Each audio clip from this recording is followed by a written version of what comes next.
ഒരു മിനിറ്റ് സ്വൈര്യം തരില്ല. Producer Sonabalan speaking. ആ, താനായിരുന്നു. ഞാൻ വിചാരിച്ചു പണം കൊടുക്കാനുള്ള വല്ലവരുമാണെന്ന്. ലാസ്റ്റ് പടം പൊട്ടി, അറിഞ്ഞില്ലായിരുന്നോ? ഇപ്പൊ കോമഡി ട്രെൻഡാണെന്ന് പറഞ്ഞ് എല്ലാ മിമിക്രിക്കാരും വെച്ചൊരു പടം എടുത്തു. ദാ കിടക്കുന്നു. ഇപ്പൊ കടക്കാരെ വിളിക്കുമ്പോൾ ഞാൻ മിമിക്രി കാണിക്കുക. സോനാബാലൻ അല്ലല്ലോ, സോനാബാലൻ ഇല്ലല്ലോ. അബ്ദുള്ളേ, ആരോ വന്നിട്ടുണ്ട്. ആ മാർവാടി മുകേഷ് കുറച്ച് രൂപ കൊണ്ടുവന്ന് തരാമെന്ന് പറഞ്ഞിരുന്നു. അയാളായിരിക്കും. പിന്നെ വിളിക്കേ. Good morning sir. താൻ ഇന്നലെ വന്നപ്പോൾ ഞാൻ പറഞ്ഞല്ലേ രായപ്പ, അടുത്തൊന്നും പടം എടുക്കുന്നില്ല, ചാൻസ് ചോദിച്ചു വരണ്ടെന്ന്. അത് ഇന്നലെയല്ലേ സർ, ഇന്ന് ചിലപ്പോൾ തീരുമാനം മാറിയാലോ. ഭഗവാനെ, ഇവനെ ഞാൻ എന്താ ചെയ്യേണ്ടത്? നല്ലൊരു വേഷത്തിന് വേണ്ടി ഞാൻ എത്ര തവണ സാറിൻ്റെ അടുത്ത് വന്നു. എന്നെ കൊല്ലാക്കൊല ചെയ്യാതോടെ രാജപ്പ. എന്റെ മിമിക്രി പടം പൊട്ടി. പുതിയതെന്തെങ്കിലും തട്ടിക്കൂട്ടാന്ന് വെച്ചാൽ നല്ലൊരു കഥ വേണ്ടേ, തിരക്കഥ വേണ്ടേ? ദയവ് ചെയ്ത് താൻ ഇനി എന്നെ കാണാൻ വരരുത്. അപ്പോൾ ഞാൻ നാളെ.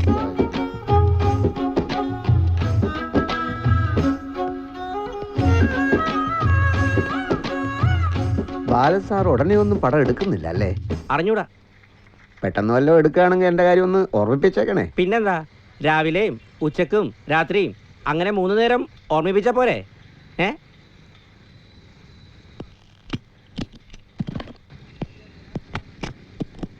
ഗേറ്റിലൊരു ഗൂർക്കയെ നിർത്തിയ വഴിയുള്ളൂ.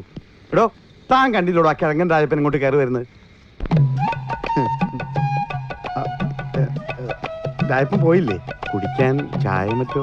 ഇതുവരെ എൻ്റെ പേര് രാജപ്പൻ തെങ്ങുമൂട് എന്നായിരുന്നു, ഇന്നത് കിഴങ്ങൻ രാജപ്പൻ എന്നായി. അതെ, ഈ മരച്ചീനിക്ക് ഞങ്ങളുടെ നാട്ടിൽ കിഴങ്ങെന്നാ പറയുന്നത്. അത് ഞാൻ അവനോട് മേടിക്കാൻ. അതൊന്നും സാരമല്ല സാറേ. സാറ് പറഞ്ഞ കാര്യം ഞാൻ ചിന്തിക്കുകയായിരുന്നു. സാറിനില്ലാത്തത് കഥയും തിരക്കഥയല്ലേ? ഉഗ്രനൊരു തിരക്കഥ ഞാൻ തന്നാൽ എന്നെ അതിൽ നായകനാക്കൂ. ഉഗ്രൻ തിരക്കഥ എന്ന് പറഞ്ഞ ചെമ്മീന്റെ തിരക്കഥയോ അതോ മുറപ്പെണ്ണിന്റെയോ? കോമഡി പടം എടുത്ത് പൊട്ടിയിട്ട് സാറ് കോമഡി വിട്ടിട്ടില്ലല്ലേ? വായിച്ചു നോക്കിയിട്ട് ഇഷ്ടപ്പെട്ടെങ്കിൽ മാത്രം എടുത്താൽ മതി സാറേ. താൻ എഴുതിയ? കുറേ കാലമായി സാറേ ഞാൻ ഈ കോടമ്പാക്കത്ത് കറങ്ങാൻ തുടങ്ങിയിട്ട്. ഒരെണ്ണം എഴുതാനുള്ള വകുപ്പൊക്കെ എൻ്റെ കയ്യിലുണ്ട്. എടോ, പേരെടുത്ത തിരക്കഥാകൃത്തുകൾ വരെ പേനയും പൂട്ടി വെച്ച് ആകാശത്തേക്ക് നോക്കിയിരിക്കുക. ഈ അവസ്ഥയിൽ എന്ത് എഴുതണമെന്നറിയാതെ ഇരുട്ടി തപ്പുക. അപ്പോഴാ തൻ്റെ ഒരു രാജാ വണ്ടിയിട്. സാർ ഇതൊന്ന് വായിക്കാനുള്ള സന്മനസ് കാണിക്കൂ. വണ്ടി വിടറോ sir, please please.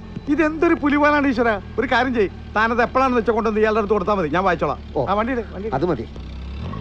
Thank you sir.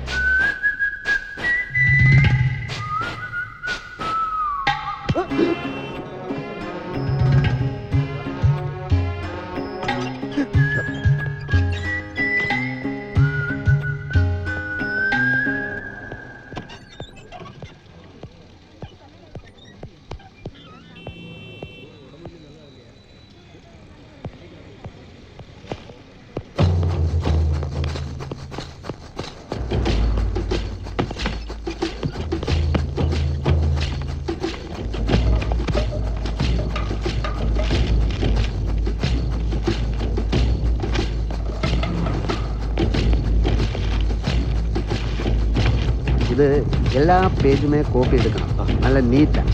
அந்த கோப்பி கவர் போட்டு கொடுக்கணும். அது நாளைக்கு போதும். ஆனால் ஒரிஜினல் வந்து இப்போ திருப்பி கிடக்கணும்.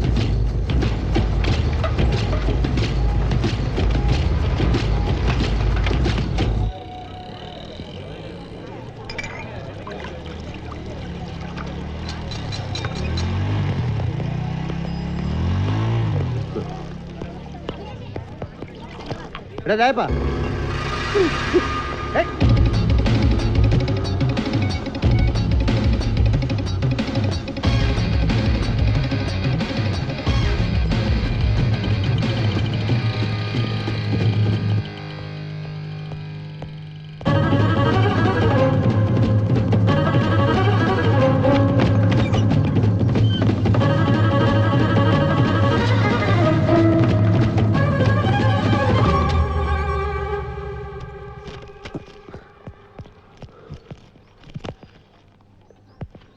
ഞാൻ വിളിച്ചപ്പോൾ താൻ എന്തിനാ ഓടിയത്?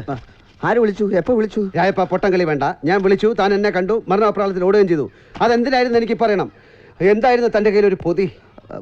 പൊതി കണ്ടു അല്ലേ? അപ്പോൾ താൻ എന്നെ കണ്ടു എന്നുള്ളത് നേരാ. പൊതി തുണിയായിരുന്നു, തേപ്പ് കടയിൽ കൊടുക്കാൻ. ഓടിയതും ശരിയാ. എൻ്റെ പഴയ മുറിയിൽ പൈപ്പ് പൊട്ടിയത് മാറ്റാൻ 100 രൂപ വാങ്ങിച്ച് മുങ്ങിയ പണ്ണീർ സെൽവം എന്നെ കണ്ടപ്പോൾ ഓടി. അവരെ പിടിക്കാൻ ഞാൻ ഓടി. പണ്ണീർ സെൽവം? ഏത് പണ്ണീർ സെൽവം? ഏതൊക്കെ പണ്ണീർ സെൽവത്തെ തനിക്കറിയാം?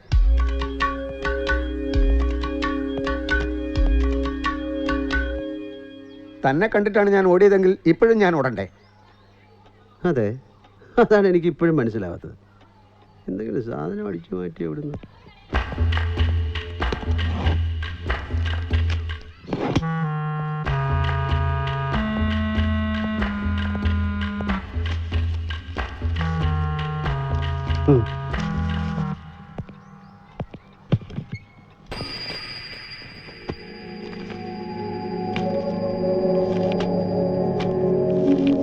ആ പിന്നെ ഞാനൊരു കാര്യം പറയാൻ മറന്നു.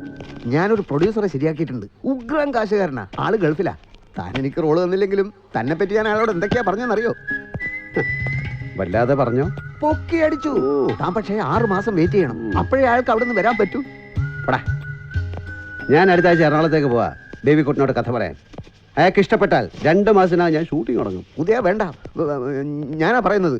നന്നായിട്ട് പടമെടുക്കണമെങ്കിൽ ആവശ്യത്തിന് പണമുള്ള നിർമ്മാതാവിനെ കിട്ടണം. ബേബിക്കുട്ടൻ്റെ കയ്യിൽ ഒലക്കായിരിക്കുന്നത്. തനിക്ക് 6 മാസം ഒന്ന് വെയിറ്റ് ചെയ്താൽ എന്താ? അയാളുടെ പേരെന്താണെന്നറിയോ? ഫ്രാൻസിസ് കോലഞ്ചേരിക്കാരനാ. അതെ, താൻ പറയുന്ന ഈ പുളുകേട്ട് കാത്തിരിക്കാൻ തന്നെ പോലെ എൻ്റെ അപ്സ്റ്റെയർ വേക്കൻ്റ് അല്ല. ഹലോ, മൂവി ഡയറക്ടർ പ്രതാപൻ സാറിന്റെ വീടല്ലേ? ആ, എന്താ ബാലമുള്ള വിശേഷം? ഉഗ്രൻ എന്ന് പറഞ്ഞ അത്യുഗ്രൻ ഒരു തിരക്കഥ എൻ്റെ കയ്യിൽ വന്ന് പെട്ടു. ഇപ്പൊ വായിച്ചു കഴിഞ്ഞുള്ളൂ. എൻ്റെ പ്രതാപൻ സാറേ, ട്രെൻഡ് സെറ്റർ എന്ന് പറഞ്ഞാൽ ഇതാണ്. ഞാൻ കൂടുതലൊന്നും പറയുന്നില്ല, തിരക്കഥ ഞാൻ അവിടെ എത്തിക്കാം. ഇത് സിനിമയാക്കാൻ ഇന്നിപ്പോ മലയാളത്തിൽ പ്രതാപൻ സാർ അല്ലാതെ വേറെ ഒരുത്തനുമില്ല. അങ്ങനെ അങ്ങ് തീർത്ത് പറയല്ലേ.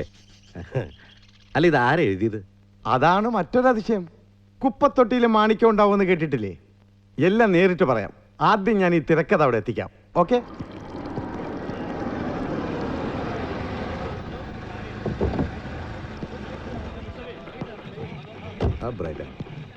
നമസ്കാരം. നമസ്കാരം. വായിച്ചോ? വായിച്ചു. സത്യം പറ ബാലമുള്ള, അഭിനയിക്കാൻ ചാൻസ് നിന്റെ കണക്കുന്ന ആ രാജപ്പനാണോ ഇത് എഴുതിയത്? വിശ്വാസം വരുന്നില്ല അല്ലേ പ്രതാപൻ സാറേ? ഇതോടെ ഞാനൊരു പാഠം പഠിച്ചു. ചാൻസ് ചോദിച്ചെടുക്കുന്ന ഒരുത്തരോട് മേലിൽ നമ്മൾ മോശമായി പെരുമാറാൻ പാടില്ല. ഈ കല എന്ന് പറയുന്ന ഒരു വല്ലാത്ത സാധനം തന്നെയാണ്. ഏത് തെണ്ടിയുടെ കയ്യിലാണ് അത് ഒളിച്ചിരിക്കുന്നത് നമുക്ക് ആർക്കും അറിഞ്ഞൂടാ. പക്ഷെ ഒരു കാര്യം ഞാൻ പറയാം, അവൻ നായകനായിട്ട് അഭിനയിച്ചാൽ തുടക്കം മുതൽ ഒടുക്കം വരെ ആളുകൾ പോകും. നായകനാക്കിയില്ലെങ്കിൽ അവൻ തിരക്കഥ വരുന്ന പ്രശ്നമില്ല. ഓഹോ, ബാക്കി എല്ലാ കഥാപാത്രങ്ങളും നമുക്ക് പ്രഗത്ഭന്മാരെ കൊണ്ട് ജയിക്കാന്നേ. അടിത്തറയ്ക്ക് ബലമില്ലെങ്കിൽ കെട്ടിടം പൊളിഞ്ഞു വീഴില്ലേ ബാലമുള്ള? നമ്മുടെ അടിത്തറ എന്ന് പറയുന്ന ഈ തിരക്കഥയാണല്ലോ. ഓ, എന്നാ പിന്നെ ബാലമുള്ള തന്നെ നായകനായിട്ട് അഭിനയിക്കും. അല്ല, കാര്യമായിട്ട് പറഞ്ഞാണോ?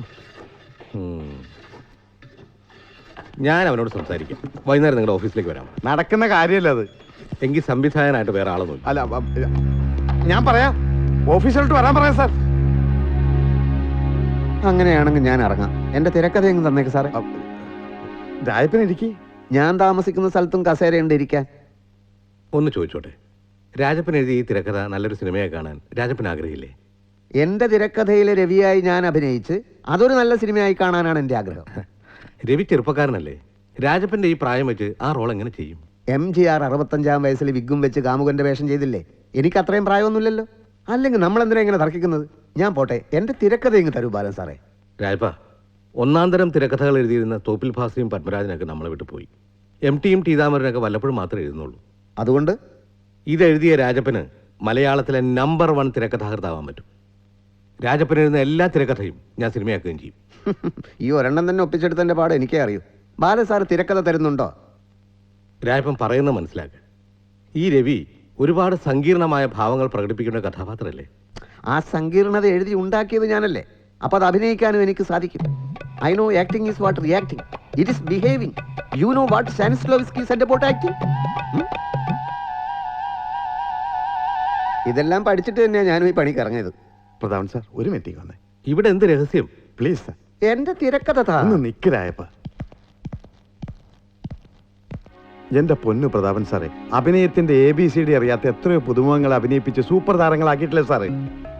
എന്റെ ബാലംപിള്ളെ, ആ കഥാപാത്രത്തിന് വേണ്ടുന്ന നീളവും വണ്ണം ഉണ്ടോ? സൗന്ദര്യമുണ്ടോ? തിരക്കഥ നീളം വായിച്ചല്ലേ? അങ്ങനെയാണെങ്കിൽ നമ്മുടെ സത്യമാഷിന് എന്ത് നീളം ഉണ്ടായിരുന്നു, എന്ത് നിറം ഉണ്ടായിരുന്നു? ദേ, മഹാനടനായ സത്യനെ ഇവനെയും തമ്മിൽ കമ്പയർ ചെയ്താലുണ്ടല്ലോ മോന്തയ്ക്ക് തരും. ദേഷ്യപ്പെടരുത്. നമ്മുടെ ആ പച്ചാളം ഭാസിയില്ലേ, കഥകളി നൃത്തമൊക്കെ പഠിപ്പിക്കുന്ന അയാളെ വരുത്താം. ഷൂട്ടിംഗ് തുടങ്ങുന്നതിന് മുമ്പ് ഇവന് നല്ലൊരു ട്രെയിനിങ് കൊടുക്കാം. മിടുക്കനായാള് എല്ലാ ഭാവങ്ങളും കൃത്യമായി പറഞ്ഞു കൊടുക്കും. എന്നിട്ട് പിന്നെ അങ്ങനെ എങ്ങനെ പ്രതാപൻ സാർ, ആകെപ്പാടെ ഞാൻ കടപ്പെട്ട് നിൽക്കുക. രാജപ്പൻ അഭിനയിച്ചാൽ ഈ പടം ഹിറ്റാവുമെന്ന് എല്ലാ ജ്യോത്സ്യന്മാരും ഒരേ സ്വരത്തിൽ പറയുന്നു. ആണോ? ആ, എന്നാ പിന്നെ ജോലിമാരെ കൊണ്ട് തന്നെ സംവിധാനം ചെയ്യിക്കും. പ്രതാപൻ സാർ സംവിധാനം ചെയ്തില്ലെങ്കിൽ പടം 8 നിലയിൽപ്പെട്ടുവെന്നും ജ്യോത്സ്യന്മാർ പറഞ്ഞേ. ബാലംപിള്ളേ, ഒരു സിനിമ നന്നാവണമെങ്കിൽ അതിലെല്ലാ ഘടകങ്ങളും നന്നാവണം. നിങ്ങൾക്കൊന്നും അതിനെക്കുറിച്ച് ഒരു ബോധമില്ല. ഒരു പ്രാവശ്യത്തേക്ക് ഒരു കോംപ്രമൈസ്. നേര് പറഞ്ഞാൽ അവന് അഡ്വാൻസ് കൊടുക്കാൻ ചെക്ക് എഴുതി പോക്കറ്റിലിട്ടാണ് ഞാൻ വന്നത്. രാഹുകാലത്തിന് മുമ്പ് ഞാനൊന്ന് കൊടുത്തോട്ടെ. ബാലംപിള്ളേ,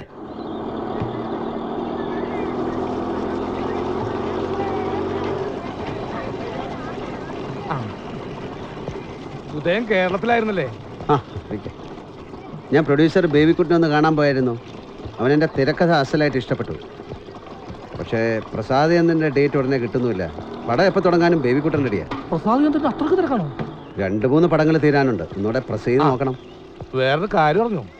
ഡയറക്ടർ പ്രതാപ് സാറല്ലേ, അങ്ങയുടെ പുതിയ പടത്തിലെ ഹീറോ ആരെന്നറിയോ? നമ്മുടെ രായപ്പനാ. രാജപ്പന് പ്രതാപൻ സാറിൻ്റെ പടത്തിൽ? ആ, ഓ, അതെങ്ങനെ സംഭവിച്ചു? സാറിന് പ്രതാപൻ സാറിന് അങ്ങനെ അബദ്ധങ്ങളൊന്നും പറ്റാറില്ലല്ലോ. ശരിയാ, കേട്ടപ്പോ ഞാനും വിശ്വസിച്ചില്ല. പക്ഷെ സംഭവം സത്യമോ? രായപ്പൻ അഡ്വാൻസ് വാങ്ങി ഗംഗയമ്മൻ തെരുവിൽ വീട് വാടകയ്ക്ക് എടുത്തു. അവിടെ ഇപ്പൊ പച്ചാളംബാസി രായപ്പനെ അഭിനയം പഠിപ്പിക്കുക. ഹേ ഭഗവാനെ, എന്തൊക്കെ കേൾക്കുന്നത്. എന്തായാലും പാവം എങ്ങനെയെങ്കിലും രക്ഷപ്പെട്ടു പോട്ടെ. ശരി.